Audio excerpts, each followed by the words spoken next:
All right, gentlemen. So a lot of time on our Saturday morning for men's breakfast, this past year, we've tried to keep it very practical and just some very just essential components of the Christian life.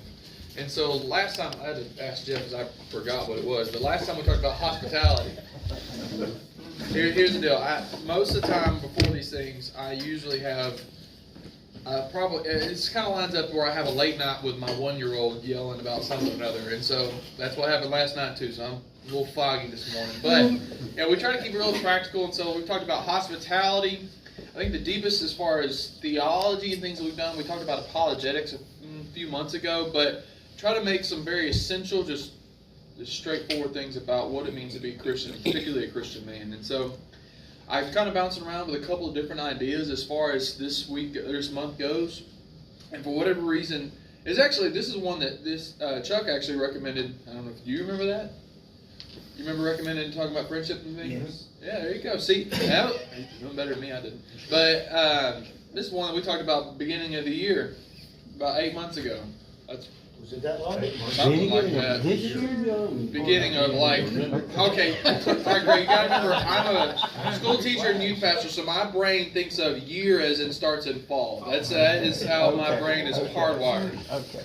I will probably never break that cycle until I change professions, and so that's just where when I think.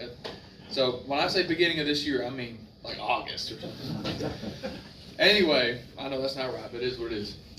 But anyway, talking about friendship, and so when you do a deep dive and you study this, like, we are progressively getting worse at the idea of like actually making friends.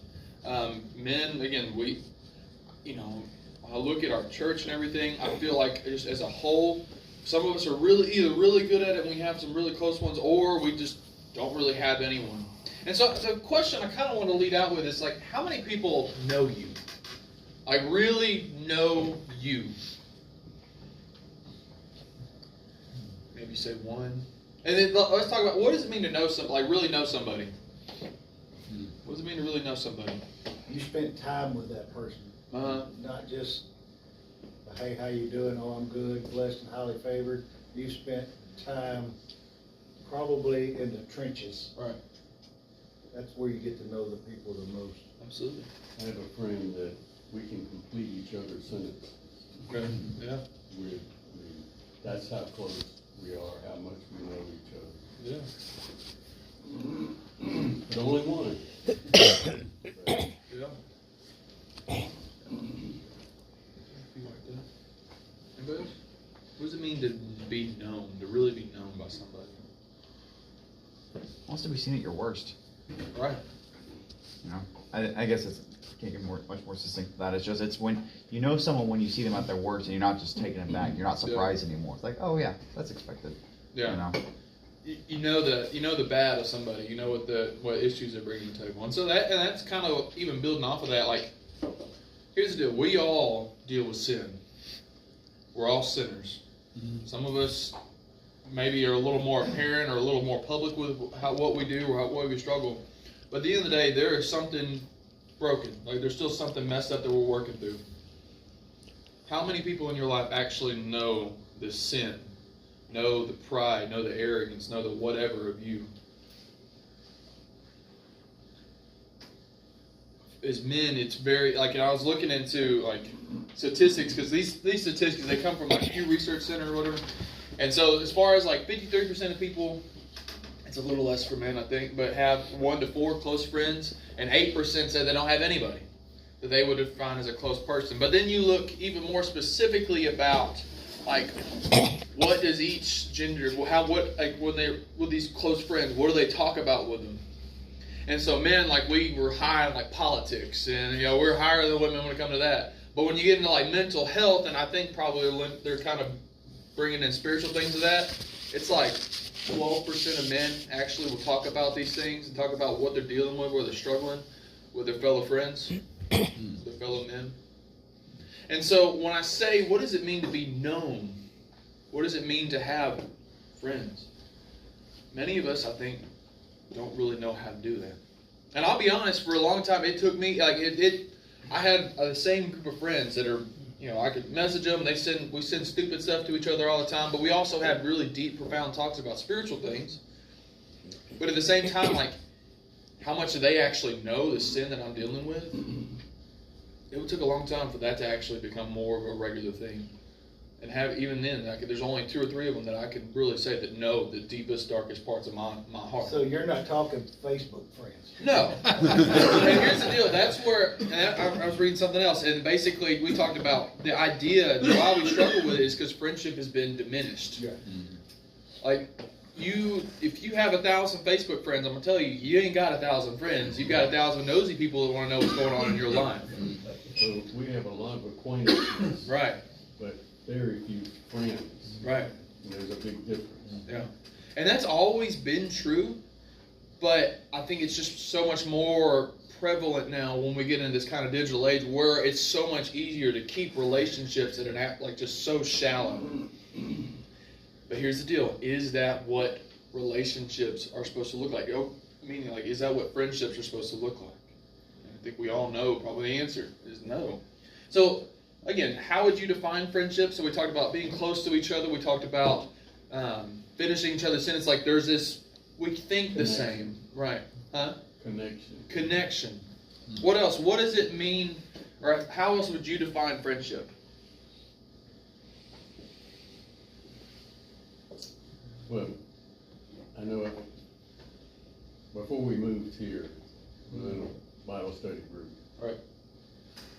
And we called each other 3 a.m. friends. Mm-hmm. Meaning that if I have a problem, I Right. have an issue, I can call one of them at 3 in the morning and they'd come. Right. Yeah. That's friendship. I think the word confidant, somebody that I know that I can call and tell them whatever, Yeah. and I'm not gonna be judged, Mm-hmm. you know. It's not gonna beat you back home. Yeah. Yeah. Commonality, you know, you're going through some of the same things in life, and sometimes that person has already gone through that, Yeah. and they're walking you through it, Yeah. or they're going through it at the same time as you. I think there could be either. Yeah. If I'm struggling with something, I can call those friends and tell them, and I know they'll be praying for me. Yeah.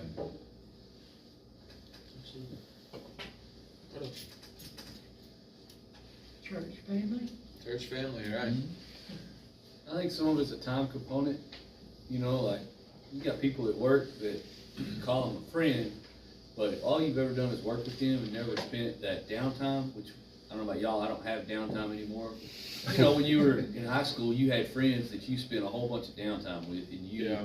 eventually really got to know them, because you weren't doing anything other than just talking. Mhm. We don't have very much time in our lives anymore to just talk with a friend. Yeah. And so those friends at work, they're your friend, but they're not the kind of people you're talking about that's a close friend that you know. It's not until you take one of those guys fishing, or you end up on a work trip where you spend 2 or 3 days in the mud doing something, that you really get the time Right. that you have to build that. And it's not a whole lot different than us as you know, members of the church. There's everybody in this room, I would think, goes a 3 a.m. friend. I could call pretty much any one of y'all, and y'all could call me at 3 a.m. and say, I'm in a bad spot, so you can give me a hand. And y'all probably all come because you're good men. That doesn't necessarily mean that me and Chuck have had the kind of time together, let's say, to become really close friends. And that's just because I don't have, you know, 20 hours a week to go spend that kind of time with my close friends like I did Yeah. when I was younger or at a different time in my life. But some of y'all probably do have a little more of that free time, and dedicating that to the people in the church that need that still. Especially you got some kids that don't have dads and that kind of stuff. They probably don't have the 1 to 4 close friends they need. That's where maybe we could spend a little more time. Yeah. Absolutely. When I think of that friend, that friendship, I think of that person that I would trust my family with. I would let this person, you know, drive my family, or, you know, ask them to do this for my family that I couldn't do. And I know I have those kinds of friends that I know if Lisa's broke down in Oklahoma, that I can call this friend, can you get my wife and get her back home? And they would do it because you would reciprocate that. If I was called, I would do that for them. you know, especially when you're younger, there's not a lot of people you trust with your family. That comes with time. That comes with some trials. That comes with experience. You know, being with that person on different occasions, and you going through life, and you see that person. Now, they're not perfect by any means. They're just as bad a sinner as you are. But you know that person, first off, they've got to love me, and you've got to know what love is. Not that Facebook acquaintance, shallow. You know, hey, how you doing? You know, you meet people at church. You see them all the time, and you would consider a church friend, but it's just an acquaintance. But that person who's, like I said, you spent time with them. I've got several friends that we've gone camping year after year after year, and we've gone through some stuff, you know, vehicles breaking down, and you just see that kind of stuff, and you walk life with each other. Kind of building off of what you said, it almost seems as though building off of what you said, Chuck, and what's your name, sir? Andy. It's building off of what Chuck and Andy have said here. It's almost as though friendship, at least adult friendship especially, is more sacrificial than, like, in a word, because whether it's sacrificial in terms of actually actively carving out time to spend with people, like, you know, basically sacrificing your downtime to make time for your friends, or actually making sacrifices to render aid to your friends, or if it's in terms of being sacrificial and basically providing a friend with a space to basically talk about their sin that they're going through, and providing a balance of grace and conviction to let them know that they're not necessarily judged and they're not condemned, but also to kind of just pull them in that right direction. It's true friendship. It's in any of its avenues. It's sacrificial. Yeah, and that gets into this. That kind of bridges us into the next deal. Is what is like Christian versus non-Christian friendship, because you know in high school I had the same group of 5 or 6 people that I spent a lot of time. I was, if I wasn't a jerk to you, I was pretty much your friend, which I was a jerk to a lot of people, believe that or not. But I had those same 5 or 6 people that I spent a lot of time with. But as I really became a believer and then started to grow and mature in that, the relationship that I have with these people that weren't necessarily believers, it began to shift and change and mold. And I understood, and basically as I developed friends that were actual godly men, as much as you can be at 19, as I began to develop those relationships, they take on a very different look. And so, like you're talking about, and that's a good word, is ultimately when it comes to Christian friendship, and we'll talk about more specifics on it in a second, but Christian friendship is going to be a lot more sacrificial, because you think about what is it founded on. Jesus, this idea of friendship, this isn't something that we just came up with. It's ultimately God's idea. It's the way He designed His people, all of us, in order to need one another. You talk about the body, so we keep bringing up the church body. We need the body. We need people. You can't do things alone. If you think you're going to live for God on your own, you're either a fool or a liar. Delusional. That's probably a better word to say. But foolish is pretty good too. But you're delusional if you think you can do this on your own and do it well. And so we need one another. We need friendship, and we need this unity that we have in Christ. Because think about it.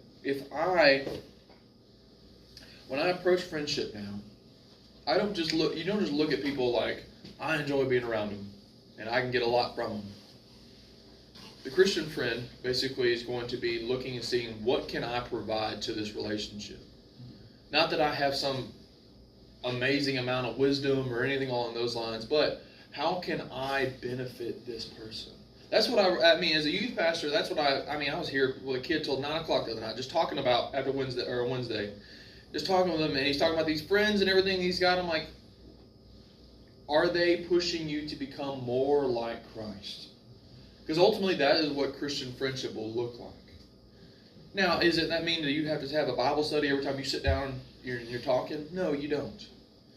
But ultimately, does this relationship, are the people that I'm surrounding myself with, are they making me look more like Jesus, or are they pulling me farther and farther away? And again, like I said, friendship is God's design. You know, you think about like there's places where Moses and Abraham are referred to as a friend of God.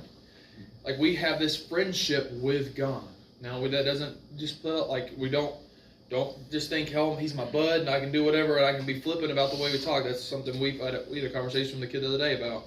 Me and Greg did. But, and Jesus talks about, basically refers to his disciples as his friends. Like, so this idea of friendship, it is basically, we have the example from God, so the friendship there, and then we have the church body in which we're supposed to develop these deeper friendships in order to grow and basically become more like Jesus. And so, some actual specifics. You talk about penmanship. It's a little worse on this one. Don't worry, I'll read it for you.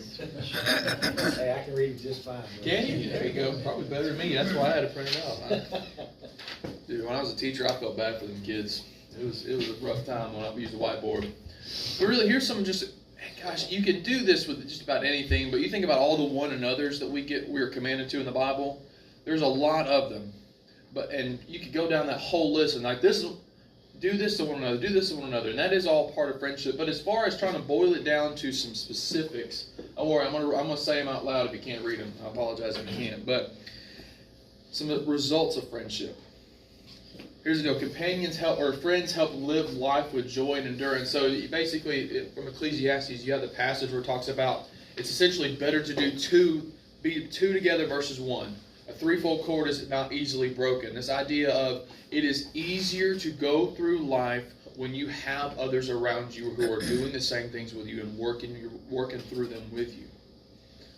Like, if I'm dealing with something, if I'm having a hard time, if my marriage is not in a good spot, do I have people that I can talk to and I can receive counsel and wisdom from? Or am I just going to suffer and just try and strive through it on my own? One of these ways is a lot more joyful. And I say this as from my previous church experience, the last church job I worked. The people were fantastic. They're sweet and kind. But the thing that I did not have there is I had no friends. I had no one that I could just console in when things were tough. And they were tough. My marriage was really rough. Everything was really, really rough. And I didn't have anyone there that I could basically talk to and basically receive counsel and encouragement and wisdom from. And so it made for a very bitter time while we were there. Coming back, Hannah and I were able to step into a community where we have friends and we have people that care about us and want to build us up and everything. And it makes life completely different. And so, again, friends bring life and basically help with joy and endurance in life. And if you see a lot of these are essentially proverbs. That's where a lot of this is just wisdom. But here's the deal. Another one we kind of said, friends either bring wisdom or corruption. And you think, like, most of y'all have been parents, and y'all probably have seen this. How much of the people that your kids spend time around, how much of that impact the way they grow up? A ton, right? I mean, that was me as far as a high school student. I was two different Taylors that was walking around. One of them was the kid who was involved in church and was a leader in the youth group. The other one was who was hanging out with the pot dealers and basically just a heathen. The friends that we have either bring wisdom or corruption. And we see that so clearly in kids, but at the end of the day, it doesn't change for adults. Because here's the deal, like I watch parents struggle basically feeling like they need to have their kids in every single possible thing and they need to meet the standards of the people around them who maybe don't have Christ as a priority. And so they feel that pressure as a parent to do the same thing. Here's the deal. The people we surround ourselves with, the quote-unquote friends that we have, are either bringing wisdom and helping us grow to be more like Jesus, or they're actually bringing things that hinder us in our walk with Christ. And admittedly, it's kind of even harder, I feel like, as adults, that when you do have those friends that aren't actually building you up and making you look more like Jesus, those might be even harder to walk away from because it's like, I've only got one of them. I've only got one friend. I can't give that up. But at the end of the day, the idea of neutrality, and this is a whole different topic we can chase. There's nothing neutral in our lives, guys. Things are either essentially going to be making us more like Jesus or they're going to be pulling us away. And so even with our friends, we have to evaluate that and be that same way. So I think the passage there was, who again, Proverbs 13:20. Whoever walks with the wise becomes wise, but the companion of fools will suffer harm. So your next one, true friendships are there for all of life. And it kind of builds off the one before him, but I think a passage that was kind of, the proverb that kind of connected that was Proverbs 17:70. A friend loves at all times, and a brother is born in adversity. I think we heard that principle a lot. I struggle with someone. I work through with someone. So I've been very, I feel like recently I've been very upfront about and more honest about the sin and things that I have struggled with. For me as a young man, it was anger, still struggle with anger and pride and everything, because I'm a pig-headed man. That is what it is. But I found myself basically addicted to pornography for well over a decade and everything. And I just had all these other things going on. All this sin going on. And what I've noticed is I'm more open about these things and basically open about the way I've struggled. I've had friends that have come alongside me and they basically provide support, and they've become deeper friends with me because they have basically helped me through the sin that I've struggled with for so long. Yeah, so the other day when I was doing the talk with the parents, I guess 2 months ago, we talked about boundaries and everything. I have a friend, I'm not worried about slipping up and watching something nasty or whatever. But here's the deal. I still have friends that basically, if something weird pops up on my phone, they're going to know about it and they're going to be like, hey, what the frick are you doing, Well, what's going on? And I have that because I have these friends in my life that care about making me look more like Jesus. Accountability. Your friends are there to help you grow and to work through the struggles. And that's one example. That's just me giving you a practical example. But all of us can have something that connects to that point of, I know this person is there for me because they walked with me through the worst of life. What's going on? The friendships are there, true friendships are molding. So this is the one that you probably, anytime you see a men's group, they're going to throw this one out there. Is iron sharpens iron, so one man sharpens another. I walked to a gym. I was a gym in Center. He has that painted on the wall, and I'm like, boy, you are the farthest thing from a believer. But it's true. He just wanted the iron thing. I don't know. He just wanted something cool for the gym. But it's very true. As far as the idea of growing in your knowledge about God, the whole doing theology is one way I've heard it said. It's not supposed to be done in isolation. You know how people end up with some crazy beliefs? They basically get by themselves under a tree and start reading, and they just come up with a whole bunch of new ideas about how to interpret the Bible, and they ain't got no one to help them basically work through things. Should we believe that? Is that what this meant there? They say, I think this means this. Right. And so here's the deal. As iron sharpens iron, so one man sharpens another. We are there together to help us, help one another grow in knowledge. To help basically grow and become more like Christ as far as character goes, but even basically examining each other. If I say something crazy about the Bible, I know I'm going to have 3 or 4 people who are going to be like, hey, that doesn't line up. That doesn't check out. And so we're there to help mold one another.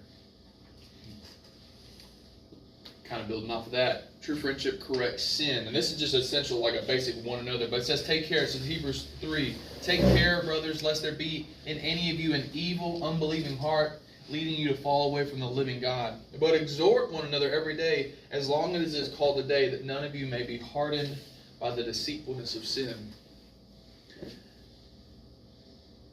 If I have a very apparent sin in my life, and it is very apparent to everyone around me, and no one tells me about it, what quality of friendship is that? If I very obviously struggle drinking too much alcohol, I'm not saying all alcohol is a sin, I won't go that far. But if I have a very apparent struggle and I drink too much of it and no one says anything to me about it, what quality of friend do I have around me? Not very good. If I'm too harsh to my wife and no one says anything about it, then my friends, whether they're church or not, are not doing the job, not being friends. Being a friend of someone is, like we said, like you, and you made a really good point. You basically said this whole board before we got there, so I appreciate it. Gives me someone. If you don't like it, you can deal with him. It's Clayton, by the way. I'll be over in the corner. Yeah. Don't blast your good. Being a true friend is basically being willing to be convicting, to be real. If you have an arrogance problem, if you have a friend, then hopefully they'll call it out in you. And this is the part of the church that maybe we don't, and I like talking about men, with basically we don't like to talk about these kind of things. This is where we struggle and we kind of pull back some. And maybe it's because we know our own struggle, we know our own sin and everything, and it makes us like, oh, I have no right to talk. Like, but at the end of the day, how do we push each other to become more like Jesus? Calling out when things aren't right.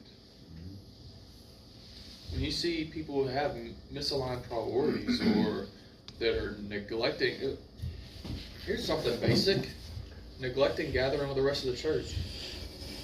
When we see people that profess Jesus that are our friends, and yet they basically treat him and his people like they're on the back burner, would we be willing to have a conversation there? Say, hey guys, what are we doing? What's really the God of your family?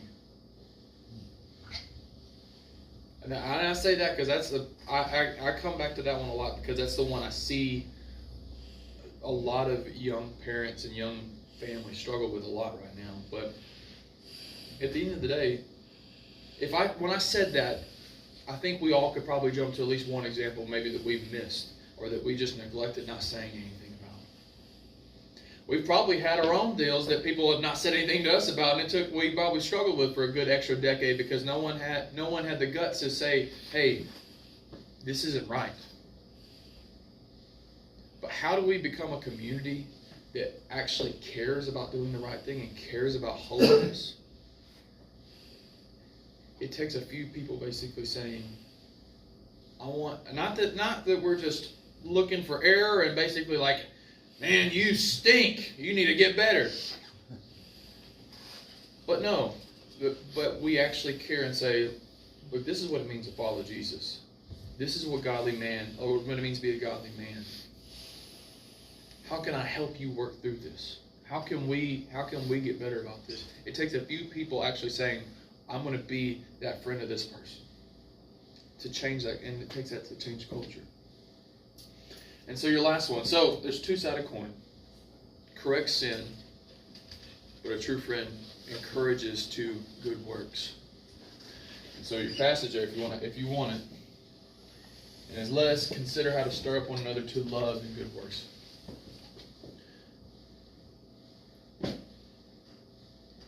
The reason why I am at this church is because a bald guy basically took my wife under his family's wing. And when I remember, I was kind of my sophomore year of college, I got to work with this camp organization that basically was just 9 times of crazy. Let's just say that. There was a guy waltzing with Jesus in the back, like all kinds of just crazy stuff. People going mute for a week, just weird. And I basically was sharing some pastor who's just a straight up heretic, nobody should listen to, and it took that same bald guy saying, hey, don't do that. Hey, you need to stay away from him. He's not good. That is basically one of the things that God used to start bringing me out of the craziness that I was almost caught up in. Because I was in a church where no one discipled anybody, nobody talked about what it meant to do theology, no one talked about what it meant to actually follow God. The men in my church were loving, but as far as having any kind of knowledge about who God is and wanting to share that with the next generation, it wasn't there. And so I almost got caught up in some really bad stuff. But, and if you don't know, I'm talking about Clint. It took him basically correcting me, being a friend even before he was really a friend, to correct my sin where I was wrong, my bad beliefs, and then encourage me to basically good works and to be encouraging me into a good church. You and I, we have the same charge in front of us. And here's the deal, you ain't got to be a pastor, you ain't got to have a degree in theology. There's two men that one of them is educated, but there's one man, like, I got dinner with him last night. And me and him talk, we're going to talk for like 3 hours at a time, just the type of person this guy is. Now, I love it. But the whole time I'm there, he's encouraging me. We're talking about life. We're sharpening iron. We're basically going over what do we believe, why do we believe it. We're talking about all these different things. We're talking about family. We're talking about everything, because he is there, whether he realizes it or not, to basically push me and encourage me. He just enjoys sitting down and eating a meal. But you don't have to have some great degree or anything to basically be someone that helps others follow Jesus. That's part of being a godly friend. It's part of being a man. And so that's our spiel on friendship. I'll leave you with one quote, and it's from a guy named John Chrysostom. It was a long time ago. A long, long time ago. Greg, you probably knew him. Yeah, that's friendship right there. See, I'm helping Greg become more like Jesus through humbling. Anyway, your quote. A friend is more to be longed for than the light. I speak of a genuine one. And do not wonder, for it would be better for us that the sun should be extinguished than that we should be deprived of friends. Better to live in darkness than to be without friends. And I will tell you why. Because many who see the sun are in darkness, but they can never be in tribulation who abound in friends. This is from a pastor about 1,800 years ago. How true is it still today? You need people around you. If you see other men in this church who don't have anyone, are we going to be the ones who actually say, let me take him under my wing and care about him? You talked about the young guys in our church that need people. There's a lot of young men that need someone to show them what it means to be a godly man. And again, I get to talk with them about some, but me, John, Greg, we're three guys that work with the youth. And you had Jeff there too, but there's only so much that 3 or 4 guys can do. But what if we, as a group of men, said, we're going to be friends with the next generation, and we're going to care about them? You carry, and that's what I think we talk about so much of parenting, is you carry so much more influence on the next generation than you think you do. These college students, we got a bunch of these jackwagons getting married now. Ain't none of them ready to be husbands. I promise you that. And they could use you to be a friend to. Anyway, that's all I've got this morning. I don't think we've got any kind of work projects or anything lined up. And so, thank you guys for coming. Do we have anything we need to do, Jerry? Next month? I gotta talk to Clint, figure out where we're gonna take them from. Okay. Because we got, for Easter, we're gonna set up some more chairs. So if you're, this time you get passed, but next time we need y'all here. I don't want to be carrying 100 chairs by myself. So we need y'all here next time. That'll be April 12th, something along those lines. Something like that. Second Saturday, April. Know that, but we'll let you know. That's all I've got for this morning. I'm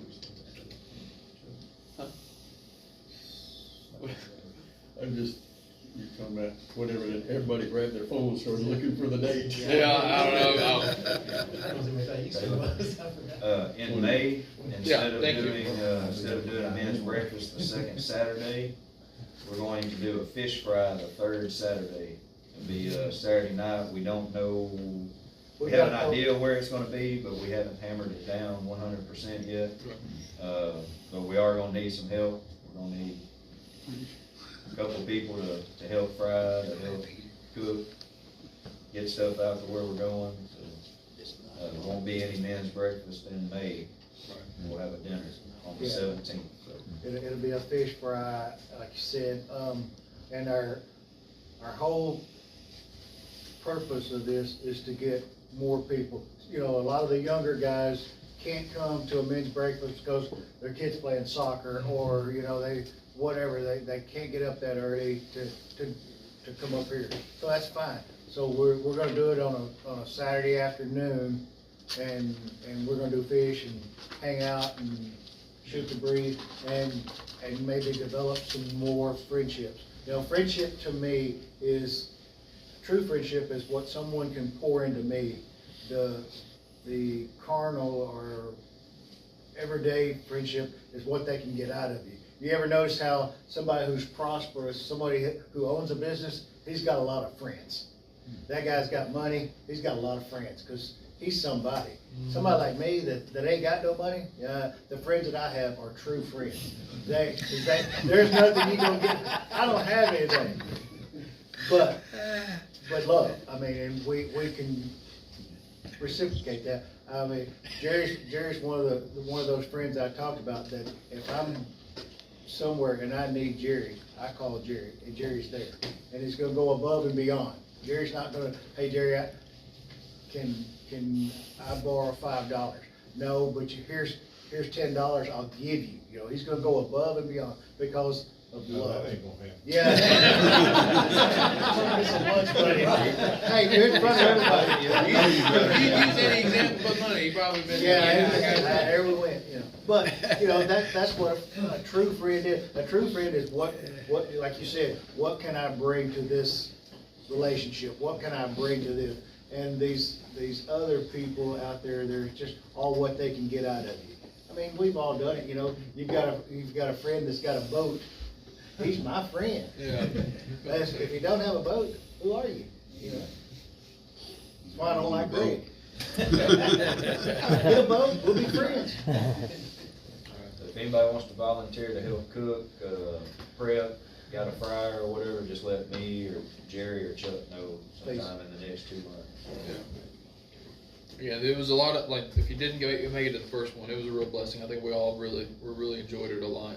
So again, you get a little bit more time, and that everyone's got a little less sleep in their eyes. It was a good time. So I encourage you to come to them. And if you don't know how blessed you are to be a part of this church, let me tell you, you are blessed. This church, the men of this church, they love the other men of this church. It's not, the church that I came from, the men of that church were there for business opportunities. It was what kind of business, you know, what kind of help for my business can these people provide me? That's horrible to go through life that way.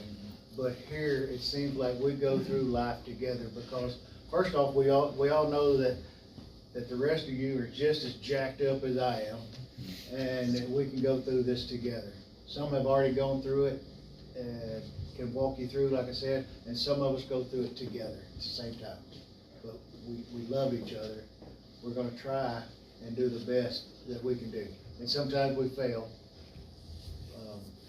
but I hope we can pick up and move from there and do better. Cool. Greg, why don't you pray for us? All right, let's pray. Father God, we come before you today, incredibly grateful that we can do this very thing. We know it's only because of what your Son did for us on the cross. And Father, I just lift up to you this message that Taylor gave us, that we would try to apply it to each of our lives. That we would reach out, as uncomfortable as it is at times, and try to be a friend. Encourage us, Father, and let us do that thing.